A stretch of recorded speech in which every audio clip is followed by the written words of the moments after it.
kita sedang dalam kondisi sendiri, butuh teman curhat, Allah sebaik-baik tempat curhat. Butuh pertolongan, Allah sebaik-baik penolong.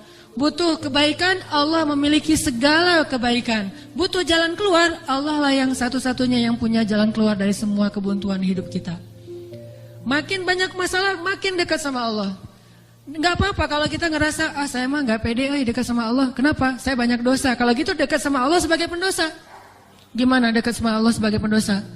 Tadi, Rabbi zalamtu nafsi faghfirli.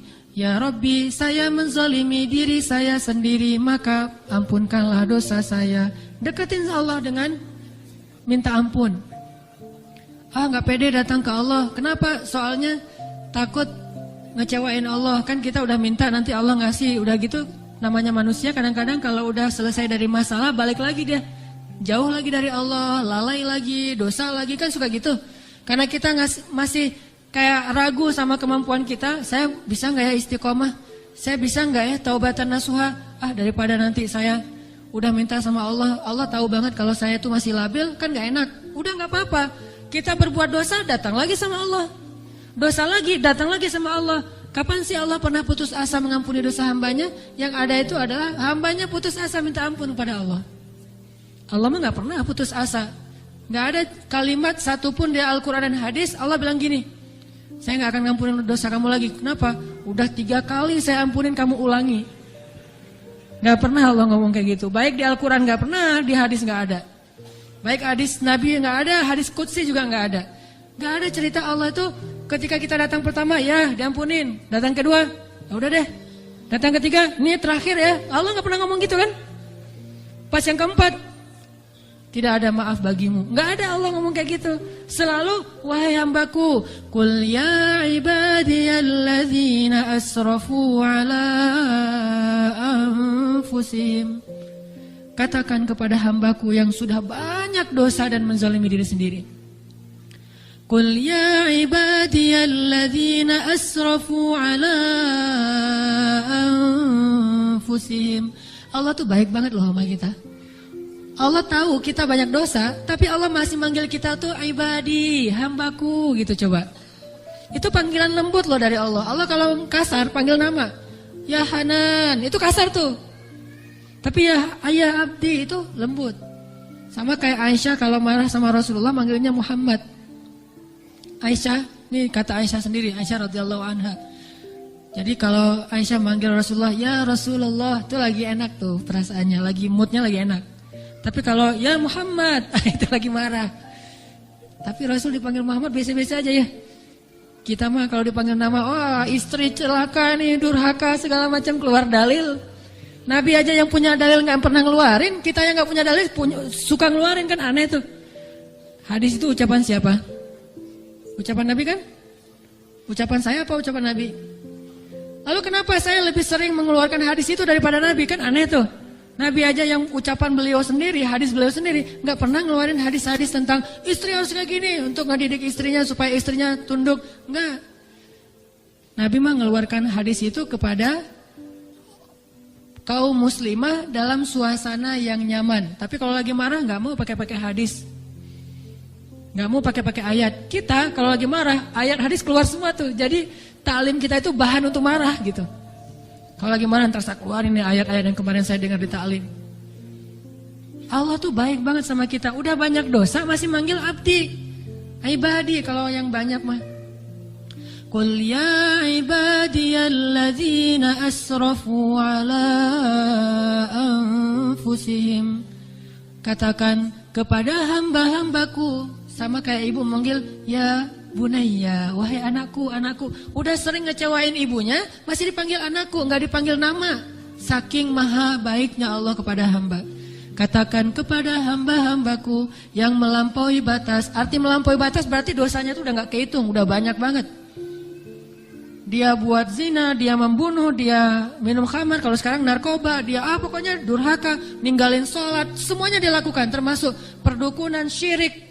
Tapi Allah masih bilang, Qul ya ibadiyalladzina asrafu ala anfusihim. Apa pesannya? La taqnatu min rahmatillah. Jangan putus asa minta ampun sama Allah. Coba, gak pernah Allah putus asa ngampunin kita. Yang ada kita putus asa minta ampun sama Allah. La taqnatu min rahmatillah. Jangan putus asa minta ampun sama Allah. Innallaha yaghfirudz dzunuba jami'a. Allah mengampuni dosa semuanya. Semua dosa diampuni. Tapi saya Allah pernah syirik. Innallaha yaghfirudz dzunuba jami'a. Saya pernah berzina ya Allah. Yaghfirudz dzunuba jami'a. Saya pernah durhaka sama orang tua ya Allah. Yaghfirudz dzunuba jami'a. Saya pernah minum khamar, saya pengedar narkoba ya Allah. Yaghfirudz dzunuba jami'a. Saya pernah mencuri hak orang lain ya Allah. Yaghfirudz dzunuba jami'a. Semuanya diampuni. Memangnya ada tempat lagi bagi kita untuk lari dan berserah diri kecuali kepada Allah? Kalau kita punya masalah, adakah tempat yang lebih baik bagi kita untuk datang curhat dan mengungkapkan semua masalah kita daripada Allah? Makanya Musa tahu hal itu. Dia labil memang, dia anak muda dan itu wajar. Tapi dia tahu dan yakin satu kebaikan. Bahwa selabil apapun, sebanyak apapun kesalahannya, dia selalu datang dan mengatakan, Rabbi. Lalu mengakui kesalahannya, zalamtu nafsi ya Rabbi. Salah lagi, bilang lagi, Rabbi zalamtu nafsi, ini gimana nih ya Allah, saya salah melulu. Salah lagi ya Allah, salah lagi deh. Salah lagi ya Allah, salah terus. Salah lagi ya Allah, tolong dong, saya pengen berubah. Terus aja gitu. Jangan datang kepada manusia, makin sering kita datang kepada manusia, kita makin rendah. Makin sering kita datang kepada Allah, kita makin tinggi. Datang lagi, datang lagi. Gimana cara datangnya? Nggak susah datang sama Allah tuh nggak perlu dicari. Nggak ada cerita, Allah lagi lowbat, nggak ada. Kalau manusia kita japri, kita telepon lagi lowbat, ya nggak akan. Atau lagi enak-enak telepon, tiba-tiba mati teleponnya. Gara-gara kita teleponnya pakai WhatsApp call. Jadi kalau ada masuk telepon yang keputus gitu kan ya, cari yang gratis. Kalau ke Allah mah gratis dan nggak akan keputus. Call Allah mah gratis, tinggal gini doang nih. Jadi teleponnya di telapak tangan kita ini adalah gadgetnya. Gini nih. Tekan nomornya gimana? Tekan nomornya itu tinggal ngomong, nggak perlu ditekan-tekan. Ngomong aja, Robby, udah langsung terhubung tuh, kan cepet banget. Kayak ada telepon gitu ya, nama istri saya Sarah, sekarang dia ada di atas. Saya kayak misalnya saya mau nelpon istri saya, terus saya nyalain handphone, Sarah, halo, dia manggil saya Albi, Albi itu artinya kekasihku. Albi gitu kan, ada nggak telepon kayak gitu, bisa nggak? Ada ya, cuma jarang saya juga nggak bisa nih, nggak tahu cara nyetelnya. Jadi kalau mau nelpon istri kita, istriku, langsung calling gitu, dan dia langsung ngangkat, nggak lama-lama, kita nunggu lama kok nggak diangkat-angkat, alasannya lagi, kenapa sih nggak diangkat-angkat? Maaf tadi lagi di kamar mandi, misalkan suka gitu tuh. Allah mah nggak ada cerita gituan, miss call 10, yang ke-11 baru diangkat, nggak ada tuh. Allah mah nggak ada miss call, nggak ada disconnect, nggak ada sinyal jelek, nggak ada habis pulsa, nggak ada kepotong sama call yang lebih berbayar mahal. Gak ada yang kayak gitu-gituan. Kalau Allah mah tinggal bilang, Rabbi, ya abdi, labbaik ya abdi, aku terima apa yang kamu butuhkan ya abdi, sebutin gitu. Allah tuh gitu, cuma kitanya gak mendengar dengan lisan, dengan telinga. Kita harus mendengar itu dengan hati kita. Kalau kita yakin, ana inda dhanni abdi bi, aku tergantung yakinnya hambaku, prasangka hambaku, gimana perasaan hambaku. Kalau kalian yakin aku mendengar dan mengijabah, aku pasti mendengar dan mengijabah. Kan gampang, Allah mah tergantung kita ya. Jadi jangan salahin Allah, Allah aja bilang tergantung kita. Kalau kita ngerasa doa kita gak diijabah, jangan salahin Allah, kok Allah gak ngijabah.